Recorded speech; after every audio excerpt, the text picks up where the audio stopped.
Hello there, everybody. Ram Anand here again with another episode, another webinar. And today we have a very special guest with us, my good old friend, Rolf Foster-Jorgensen, all the way from Canada. And folks, this is so special today because Rolf is awake at the middle of the night. Today it's 2:30 in the afternoon here in India, but back in Canada, I think it's maybe midnight, 2 o'clock in the morning. 2 a.m. So Oh, 2 a.m. in the morning. So that's really we should be. I mean, I'm personally very thankful to Rolf for getting up at this early hour in the morning to get on this webinar and share his perspectives and frameworks and some resources that he is so eager to share. And this is not the first time I'm meeting Rolf. I have already met him years ago in Bangalore, surprisingly. So Rolf was in Bangalore a few years ago, and that's when we had a chance to meet with each other. And those several years of meetings and knowing each other, understanding each other's business and ideas, and we have shared a lot of things in common, and we have had a lot of mentors in common as well. So, and now is the time Rolf is visiting Bangalore once again. He has come here often, but this time specifically for speaking at the Super Achiever Summit next month in February 17th. 18th and 19th. So that's where you can all meet him live, see him live. You can also talk to him. And he's also going to other cities in India. So right now, he's with us here on this webinar this afternoon to share his wisdom and some perspectives that he wanted to eagerly share with all of us today here. Rolf, I would like to welcome you to the webinar today. Thank you so much. Over to you. Thank you. My controls are yours now, so let's get started. Okay, thank you so much. Well, thank you for the very kind introduction, and as well as the opportunity to have worked with you for many years now, and I appreciate that. It's been enjoyable. Likewise, I think that it's important that people understand that you are the true guiding force behind this whole enterprise, and that you've been the one who's been leading the way, and I've been able to discuss things with you once in a while, and I've been honored that you've included me in some of the early planning, and thank you so much. Most importantly, though, here is we want to put all of our efforts together with all the speakers and make sure that our customers, our clients, our attendees gain the most value from this whole experience. So that's what we're trying to do. And what I'm going to be talking about today specifically is the idea of messaging, what's involved with messaging. And before I kind of get into a little presentation, let me just pose a question back to you. Think about a situation where you've been trying to work with somebody, convince somebody, and convey a particular message. Could be a business setting, could be a personal relationship, doesn't matter. And for some reason, they just don't seem to get it. And you feel like, oh, it's so frustrating. Why is it that things aren't working well? And I remember sometimes I managed to get so frustrated in a business meeting one time, I actually said the words, "It appears you did not understand what I thought I said." It got a little chuckle. However, I quickly followed up and said, let's explore that, because it's important that we actually find out what is involved here when we're miscommunicating. And while obviously everybody's been in that situation, I'm not trying to accuse anybody of struggling through this. We've all been there at various times. Likewise, though, I think there's a lot of little tips we can do to hopefully gain some perspective on that. So let me take a look, give you a chance to see some ideas here and what's going on, and get this going here just for you. All right. Well, you may see from the, I don't know if you can see the picture yet. Let's see if it's coming up here shortly. I think we got a little delay in the picture. Is that correct? There we are. Okay. You can see from my picture here, there's some of the major companies I've worked with. I primarily work with Fortune 500 companies all over the world. And I do appreciate coming back to India again. I've been coming periodically for about the last 15 years. And while these are some of the companies I've worked with, there are many others as well. And just so you don't think I've only worked with the big companies, although there are a few of us speakers who really specialize in the corporate environment, I've also owned 7 corporations, so I've been an entrepreneur as well. I've had about 150 employees, some multi-million-dollar businesses. So hopefully my messages will also ring true to all of our audiences, whether you are an entrepreneur or working within a company in that environment, student as well as others. And part of our challenge here, of course, is that most of the time when we're trying to make a case for articulating what our message is, we want a particular outcome. And sometimes those outcomes are not as comfortable or reliable as we might like them to be. So what we're going to talk about today is 3 powerful messaging techniques, and quite honestly, I'm going to share with them when not to use them as well as when to use them, because I think it's important to recognize what are the limitations with some of the techniques that we try and apply. Also, I'm going to talk about what is the one most important step when preparing messages for groups, whether it be an actual presentation, like a PowerPoint presentation in a group meeting, which is often what I'm involved with coaching people on. And please understand, I do consulting, and I'm really a consultative skills or consultative skills expert. I also, though, do a lot of training, a lot of facilitating. I do instructional design, and I do high-performance coaching. So I have an opportunity to work at many different levels with people at all different backgrounds and experiences. There are times in which the key, though, is to be able to deliver some bad news. And I'm going to show you some techniques that allow people to actually thank you and praise you for your messaging, even when you're delivering bad news and whatever that may involve. So it's an opportunity to kind of go on from there. So let's take a look and see whether or not you might recognize or have experienced this type of situation. It's a case where good intentions are just not quite good enough. I know we have a little bit of delay here. Hopefully you can see the screen well enough. The question or the comment is, what do you mean? What does it mean?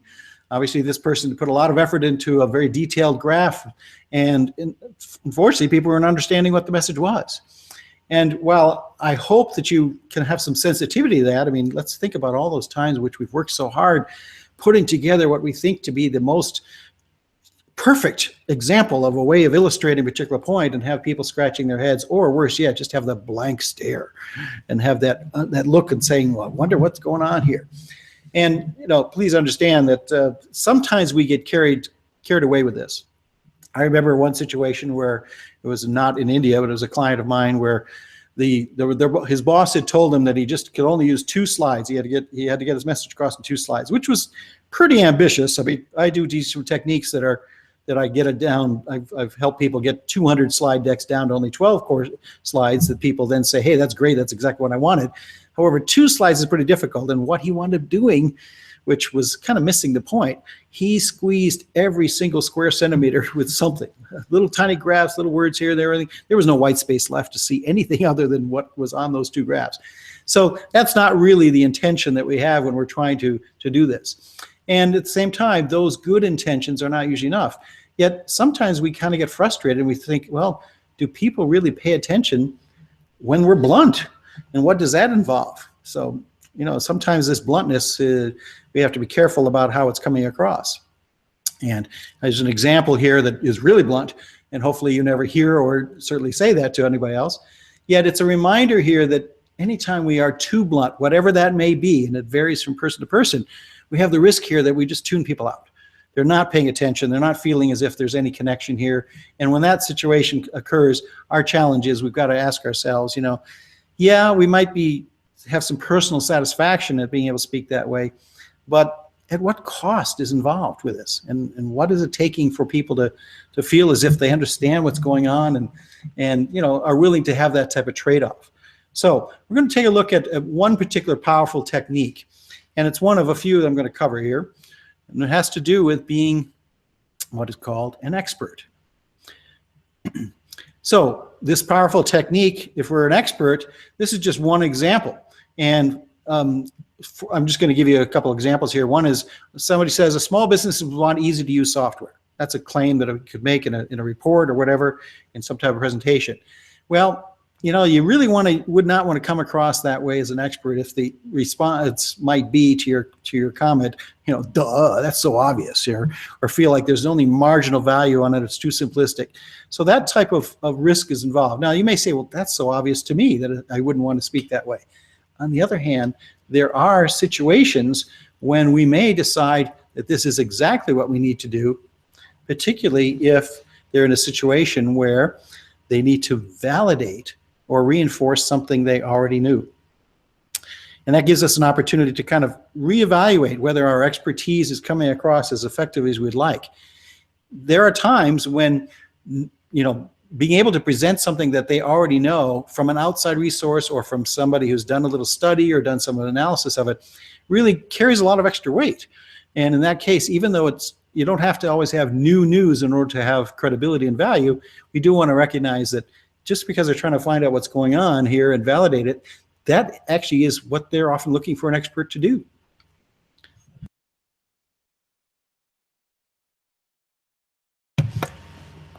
We have another example here. It's coming up. We seriously question allocating any more resources toward this failing venture. Well, the risk you have with that is it can sound a little bit judgmental. And while we do always want to show good judgment with what we're doing, we don't want to cross that line and become judgmental. It's coming sort of a preachy or aloof type of thing. And the challenge with that, of course, is sometimes, even when we are appearing to be a little bit preachy, there may be a reason for it. And in those situations, if it turns out that your expertise can actually help overcome some kind of a roadblock, some kind of an impasse that the group or the team or the client is having. So in those situations, being able to just kind of tell it like it is from your expertise is exactly what's needed. And it's a challenge, but it's something worth pursuing from that standpoint. Let's take a look at another powerful technique as well. It's coming right up.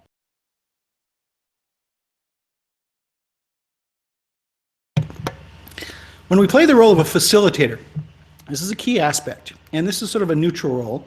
However, the key here is to make sure that if we were an expert, we keep our ego out of the way. And when we're a facilitator, let me give you an example here. We found the union wants more regulation than does management.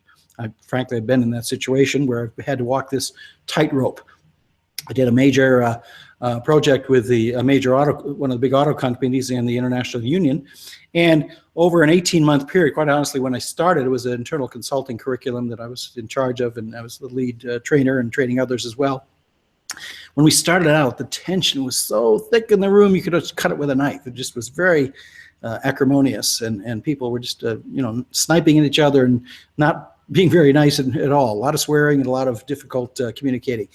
Over the course of working together at 18 months, it was interesting. We did a little graduation at the end, and people were hugging each other and saying, I wish I'd known you earlier and sooner, and this kind of stuff. So it really showed that as you get to know people as individuals, you can break down some of those barriers. Well, my role, quite honestly, was to be that facilitator.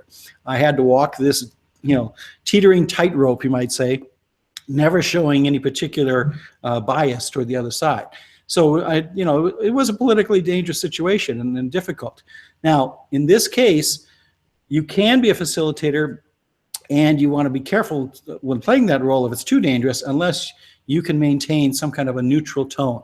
In other words, if you present just the facts in a neutral way, without any edginess to it, without any implied picking one side over the other, or doing something that appears as if there's a bias, then that facilitator role is pretty valuable, and people appreciate it and they want to participate in that environment. Sometimes we've got other situations though, and here's a case coming up here where each party is unwilling to compromise on this issue at this time. Now, you don't want to use that if it's prematurely conclusive or definitive, or particularly if they feel like there's some hope remaining. In that situation, you don't want to be a facilitator trying to present that type of a finding or observation. Unless, though, there are times in which, even as a facilitator, our effort and our intention here, with the client's guidance, hopefully, is that we're trying to maybe shock some change in them, get them off a stalemate, get them a chance to be willing to move. So in that case, while we still want to maintain our neutrality, and we do maintain our neutrality, the key here is to be able to do it in a way that helps them realize that you're trying to help both sides make some progress, make some movement forward, and what that might take, and the challenges involved with that from that standpoint. So we're going to look at it in that context here. There's a third particular role I want to talk about, coming right up here. We have a little delay on the slides, so I'm just making sure that you have a chance to see them before I just speak ahead on. So here's an example as a collaborator, working together with the client. So here's one example. Facing up to these losses now helps us resolve the competing pressures for the resources needed for approved expansion. Well, obviously that's not a statement that a consultant or somebody even just internally consulting or trying to help out a team or doing research or staff person would necessarily say, because it can come across as kind of an alarmist or overly dramatic. And there's some challenges when that happens that we don't necessarily want to make it appear as if we're overstating the situation. However, the nice thing about being a collaborator is that sometimes the key is to craft wording with the client that makes some major impact. And they're looking for that impact. They really want to have something change. And in that case, your role as a collaborator with them allows them to make breakthroughs as well, and what that might involve. Another example coming up here is a case where we might say, we've shown it to be true that, and then something follows that, whatever. We've shown it to be true. Now, the risk there is it can look as if you might be selfishly taking credit over what the client's done. And if we're truly making a collaborative effort with the client, we're not trying to show off or make appear as if we're the ones to get all the credit. Now, there are situations, however, when we could say, we've shown it to be true that, and the client specifically tells us that they want some kind of protection from risk, or they want some kind of cover that allows them not to be finger pointed or blamed or whatever. So the key here is to recognize that it's up to us to maintain our integrity when we do this. However, there are many times in which this is the best way to get a message across, is to work with the client, understand, be sensitive enough to what they're going through, and sometimes be the one to take a little bit of the flack or the heat for the client in order to help people move along and make some progress, whatever it may be. So those are three particular methods of coming across. Oops, sorry here. And it gives us a chance to, there we are. It gives us a chance to hopefully evaluate what's really going on with our messaging. And the key here is that we want to have the ability to evaluate our intent and what possible effects we could have with our messaging, preferably when we can, before we craft the message. Now, sometimes that isn't easy. We get spontaneous. We're in a situation where we need to react, and I understand that. However, if we look at these three particular roles that we talked about here, when you are coming across as the expert, sometimes the client can feel as if you created something in an ivory tower, it's called. Sort of the idea that you've gone off by yourself, you've crafted something that makes you look like the hero. You come in and save the day, etc. Now, in that case, the client can benefit because you've built something for the client. The question is, did they really want you to build something for them? And whatever that may be. And the challenge there, of course, is to recognize that our expertise may or may not be fully appreciated. Now, what about as a facilitator? Little different situation. The client could feel, when you're a facilitator, that, boy, the process seems to be drawn out because you're trying to gather input from all these key stakeholders. You're trying to make sure that everybody feels as if they had a chance to participate. And while that's valuable, and it's certainly part of being a facilitator, is to not cut people off, there are many times in which the client may feel as if it's just not moving along quickly enough. Now, the key here is to turn around and help the client see that you are gaining a broader buy-in from stakeholders, and that will actually pay off and benefit later on, particularly if they go to implement something at a later time and what that might involve. So they want to be able to recognize, or you want to help them recognize, that there is a benefit for that facilitator role that they may not fully appreciate when they're in the middle of the process. Now, our third particular role was as a collaborator. And here the client may feel as if they want to act now. In fact, this is the one of the three roles that tends to give them the most excitement, the most impetus, the most ability to say, yes, we're ready. Let's do it now. And the key here, and the reason why they feel that way, is because you're building it with the client as opposed to for the client. Big difference on how they perceive moving forward and what that might take. And that ability to build with the client is part of what I think makes a big difference on how we prove the effectiveness as well as get our messages across. Let's take a look at another aspect here.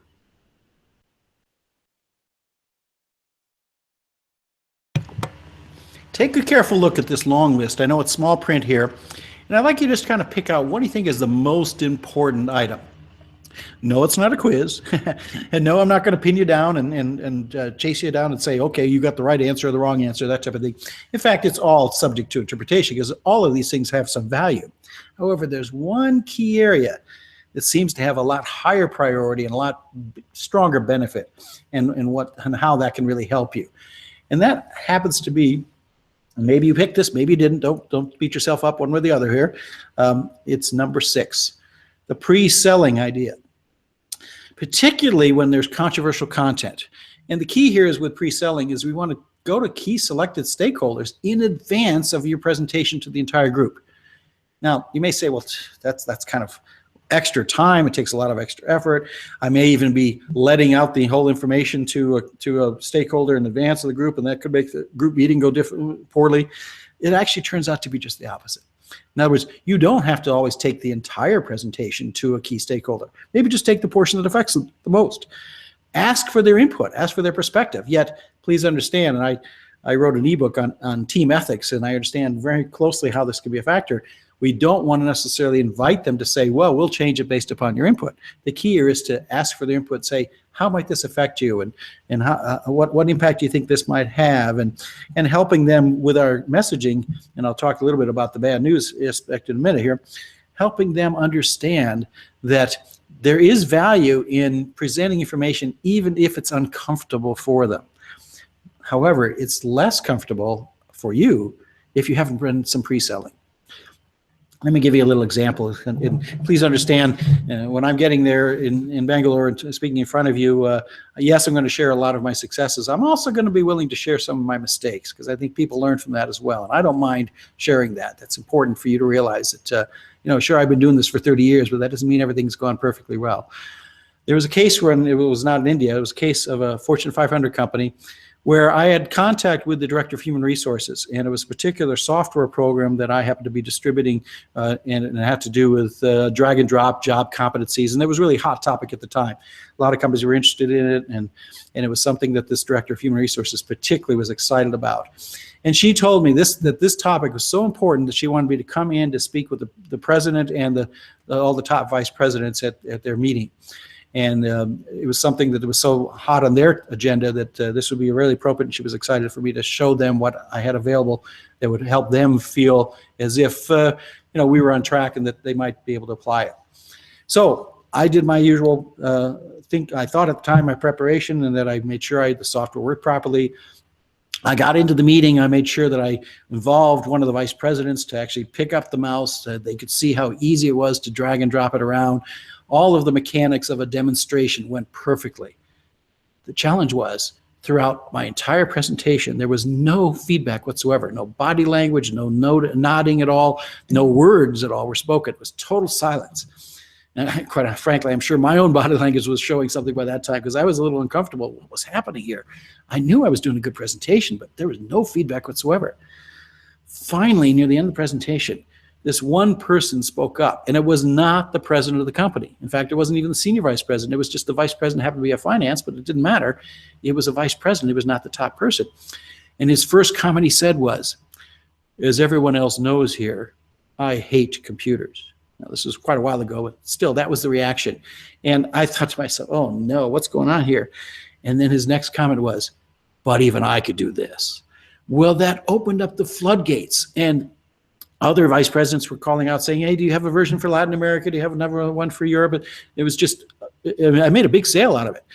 The challenge, though, and the part of the lesson I'd like you to be aware of is, because of my not having asked the right questions, found out who that key player was, gone to him in advance, made sure that he was aware of what could happen and what we were trying to do. In fact, I probably would have involved him in the meeting and helping present if I'd realized he was so pivotal. Basically, to this day, the highest I can get back into that company is that director of human resources.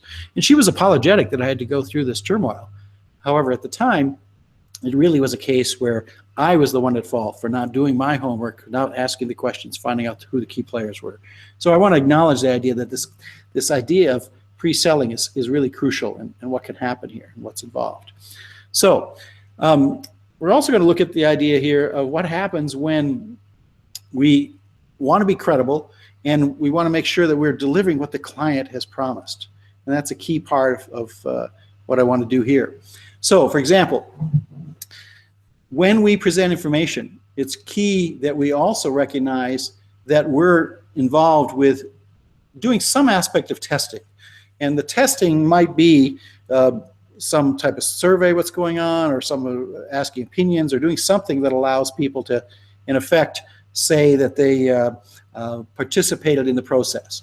The key, though, with using it as criteria is, could someone else at a later time go back out and actually test that same data or test that same situation and come up with similar, maybe not exactly the same, but similar findings and conclusions from the data? Well, that's one of the criteria we want to be aware, that is important when we're able to make claims or make comments or present information to a client. We also want to have a filter that says, is it significant enough to the client? Is it something they really are finding would help them make a true change and do something that will allow them to make some major progress in whatever they're dealing with? All of those become part of the key aspects as well. Now, please understand that sometimes we get off track on that. Many years ago, in my younger days of consulting, I actually was leading a team with a small company, about small from many people's perspectives, about $5 million in sales at the time. And they happened to need I guess they were thinking of me as being a little young because I started consulting when I was only age 30. And it just was a situation where I felt like they probably wanted a little more credibility on my team. And even though I was leading it, I brought in one of those white-haired PhDs from an academic institution thinking, well, that would bolster things along here. Unfortunately, what happened was partway through when we were getting pretty close to being able to make some recommendations to the company as to what they could do differently, he came to the rest of the team and he proposed a solution that would cost the company $2 million. And fortunately, I structured it such that he had to come to our team first, not go direct to the client.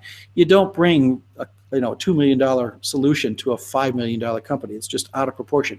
It's not something that they could support in that sense. And not having something that's supportable. Now, you don't always know exactly what they're going to support in advance, but you do want to have some perspective on what makes sense for them, what is realistic for them. So our credibility ties into making sure that these three criteria are also part of what they're looking for. So as part of that criteria and trying to figure out how can we come across most effectively and how can we be credible, there is the idea of deciding what is the desired impact of our message before determining how we're going to deliver it and what that might involve in order to deliver it. So in this case, I'm just going to give a few examples that we might want to consider, one of which is using the traditional PowerPoint or Prezi or any of those types of programs, similar to what I'm doing here, and what might be involved with that. Why would we use that? Well, it's pretty customary. It's almost expected. People are used to that and they don't really mind most of the time, although obviously if they go on or if there's some other problems with it, they object. What are the risks? Well, when you do a PowerPoint presentation and you present it or bring it to a meeting, sometimes they want to see it in advance or sometimes they want to print out of it. They kind of read ahead and then they kind of interrupt sometimes. You don't get a chance to present the flow that you were trying to do and make the argument you were trying to present because they either jump to the final pages, they're looking for the conclusions and solutions, whatever. And one of the benefits is that when I do this type of PowerPoints that I teach people on my consultative skills, it's how they can focus on the headlines. They can get this executive summary in a short period of time. And that's a key aspect to allow us to hopefully be more effective when we are using our PowerPoints. At the same time, there's another aspect we could use, and that's using Word or Excel.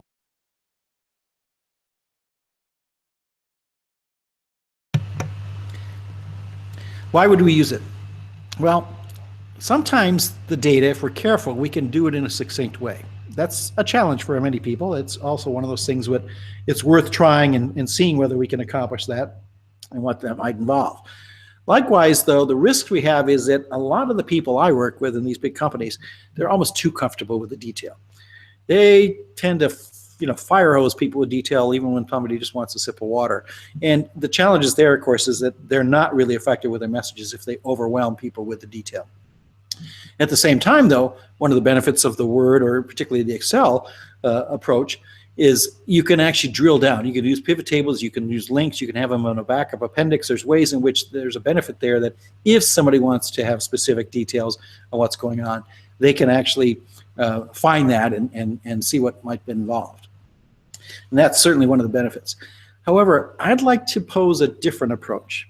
I'd like for you to think about the idea that sometimes the most effective way to really impress and to influence a client is just to talk sometimes with them without having any documents. You don't always have to have a deliverable in order to have a meeting. And this is particularly helpful in the informal conversation stage, not only with the client, also with their direct reports. And partway through the project is a key aspect. They need to realize that you're willing to share some ideas, some observations, and continue to ask for their input, of course, just informally.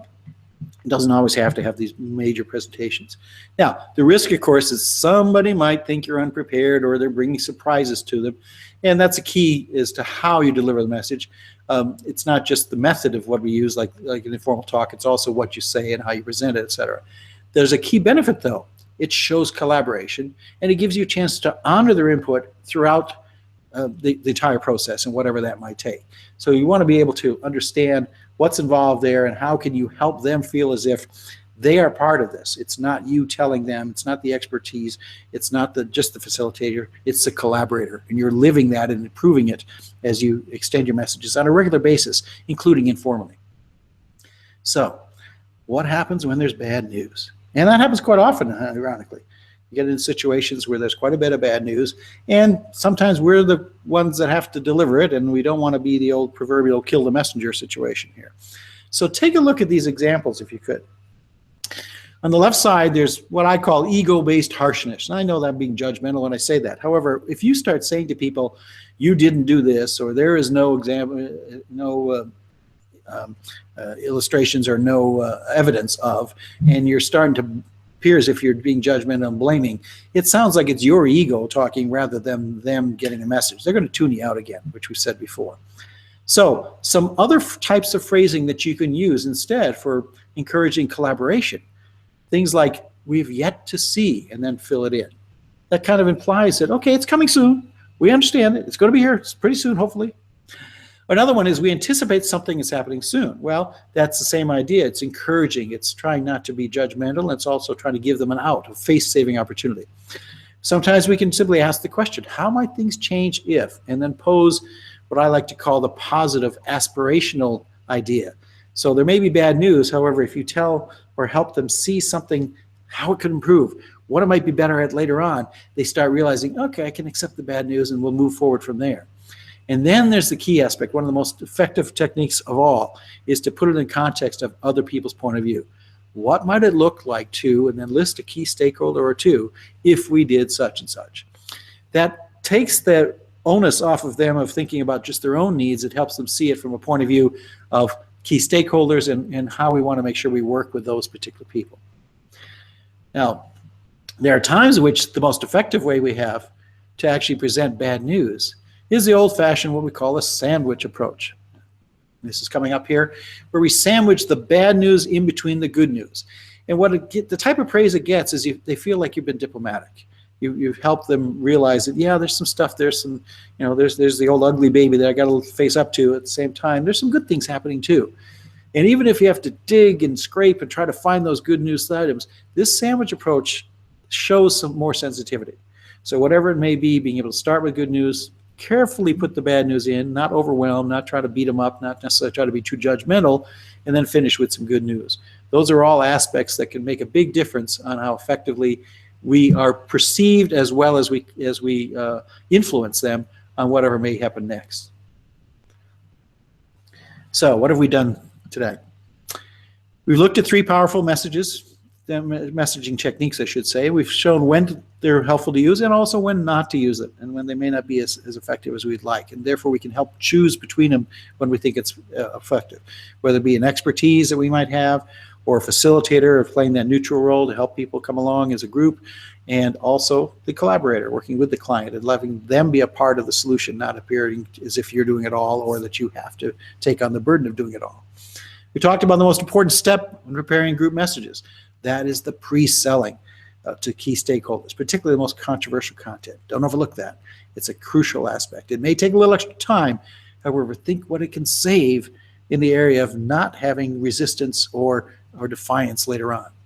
And then finally, we talked about some ways in which you can even deliver bad news in a way that earns praise for your messaging. Well, it begs the question, do you want to learn more than what we're able to cover in this brief time? If that's the case, and I certainly hope that is, we really want you to show up at the Super Achievers Summit. Coming up on February 17th through the 19th in Bengaluru, and there may be some other meetings around as well. You need to be there. This is your benefit. No matter what role you may play, whether it's in a company, whether it's you're an entrepreneur, you got your own business, you're a student, you're some type of person who's trying to decide, do I want to make changes in my career? Do I want to do something differently for my family? There's all sorts of wonderful motivations to actually give yourselves a chance to learn from these 12 speakers. And I look forward to meeting as many of you there as possible, and I hope that you will give me a chance to share some additional items that I'm going to share out there that build upon this idea of both messaging and ways in which you can love your job. You love your work so it works for you.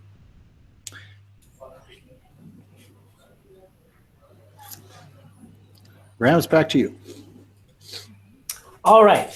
Wonderful presentation, Rolf. Thank you for being on the show. But before we go, there are a few questions that we have to answer. Number one is actually not a question. Vijay, financial planner, says the picture is not clear. So you don't have to worry, Vijay. We are recording this webinar, and I'm going to send you a link to the recorded version of the webinar. So to all the registrants, all the people who have registered, and some of you were not able to come online today, no problem. We are going to send you a recorded replay as well. Like right after this webinar, I'm going to send you a replay link so you can watch it today, end of the day, or when you're traveling, commuting back home. It's a great presentation. So, and you can also apply the techniques Rolf shared today in this presentation. By watching the video, by watching the replay, you can apply those techniques in your home, in your office, in your workplace. So with that, Rolf, here comes the first question. Sunil says, I'm just reading out Sunil's comment here. Learned a lot on this webinar. Looking forward to meeting you in person in Bangalore. Rolf, this is for you. My question is about pre-selling content.